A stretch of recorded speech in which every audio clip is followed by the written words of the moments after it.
How much does your boss pay? How much does your boss pay? How much does your boss pay? How much does your boss pay? Sa njaatige ñaata lay fay? Question yu gën a fréquente ci liggéey na nga ko bàyyi xel bu baax a baax mu nekk leçon bu am solo bu ñuy tontu wala lenn ci li ñu mën a wax mooy my boss pays sama njaatige moo ngi fay boobu dafa boole góor gi ak jigéen gi maanaam góor gi mën nga wax my boss pays jigéen gi mën nga wax my boss pays boo ko bëgg ràññeet lépp bu la neexee nga ne he pays ñu xam ne kon góor gi ngay wax ne mooy fay bu dee jigéen nga ne she pays nga ne jigéen gi mooy fay waaye plus nag nombre wala somme li muy fay. beneen question bi yu gën a fréquente muy how many hours do you work? How many hours do you work? How many hours do you work? How many hours do you work? ñaata waxtu ngay liggéey fii nag ci réponse bi wala ci tontu yi mën nañu am option yu bëri bi si njëkk ma ne I work ma plus nombre waxtu yi ma wax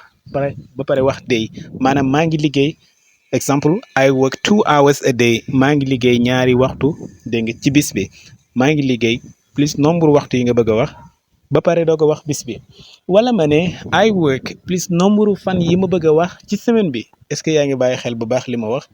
maanaam I work 2 days a week maa ngi liggéey ñaari fan ci semaine bi bu la neexee loolu exemple la mais nombre yooyu yaa ko xam maa ngi liggéey nga wax nombre bis yi ba pare ne ci ayu bis bi wala beneen nga ne I work dégg nga I work nombre semaines yi ci weer bi bu la neexee I work exemple 2 weeks a month maa ngi liggéey ñaari semaine ci weer bi mu ngi aju nag ci li nga bëgg a wax maa ngi liggéey plus nombre ayu bis yi nga bëgg a wax ci weer bi bàyyi xel bu baax li ma wax I work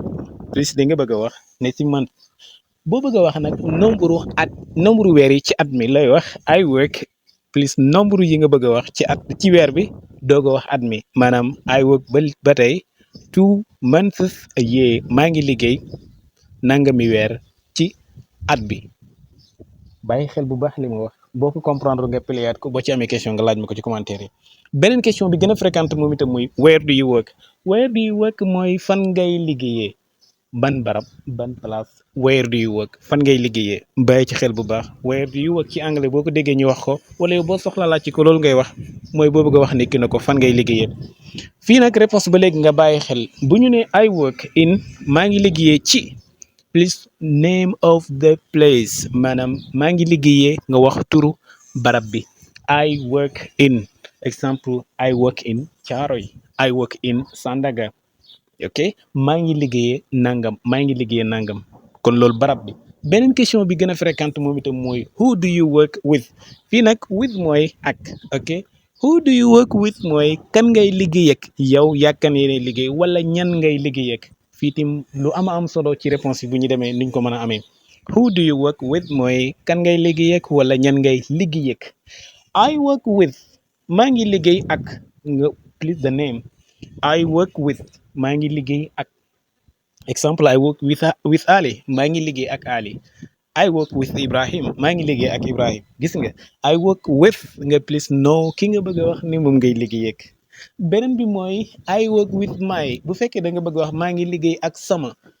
tur bi nga wax ko sama nijaay sama baay sama mag sama rakk I work with my plus the name maa ngi liggéey ak sama nga wax tur bi bàyyi xel bu baax leçon bi dina gàtt de waaye technique dëgg mooy tax nga comprendre ko te boo ko xesee ba comprendre jeex na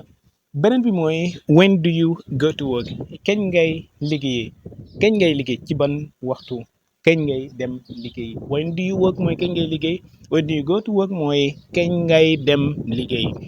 nee naa loo ci comprendre nga pileyaat ko wala boo ci amee question nga laaj ma ko ci commentaire yi ñu xool fii tim I go to work at bu fekkee ci waxtu nga bëgg a wax direct da ngay wax I go to work at exemple at 10 at 8 maa ngi dem liggéey nga wax waxtu bi balaa nga wax waxtu bi nag at bi day ñëw bul ko fàtte doo wax I go to work in non doo wax on da ngay wax at bu fekkee waxtu bi nga si jublu bu dee bis bi nag on ngay wax on Saturday on Monday on Tuesday beneen question bi fréquente muy how much do you earn bul wax earn wala in earn how much do you earn mooy ñaata ngay gagné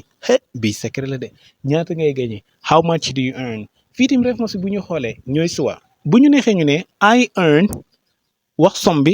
an hour mooy ci benn waxtu maanaam waxtu bi maa ngi ci gagné nangam boo ko bëgg a wax da nga naan I earn wax somme bi doo ko wax an hour maa ngi maanaam waxtu bi maa ngi ci gagné nangam wala nga ne boo ba fàttali ko liñ doon lim ci liñ njëkkee woon ci waxtu ci weer yi ci at yi ci bis yi noonu mën nga ko continuer noonu ñu demaat ci beneen question mooy bu fréquente aussi mooy what do you do lan ngay liggéey what do you do lan ngay liggéey what do you do lan ngay liggéey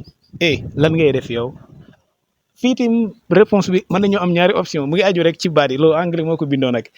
boo ne I am bu fekkee yow li ngay liggéey tur bi daal commencé benn consonne comme ça I am a teacher man ab jàngalekat laa bu fekkee yow engineer nga looy wax I am any engineer lu tax ndaxte dafa commencé i te i boobu vovel la I like my job bëgg naa sama liggéey li may expliqué léegi nag dinañ ko gën a leeral ci English grammar bi incha allah I like my job bëgg naa sama liggéey wala dama bëgg sama liggéey ok thank you bye bye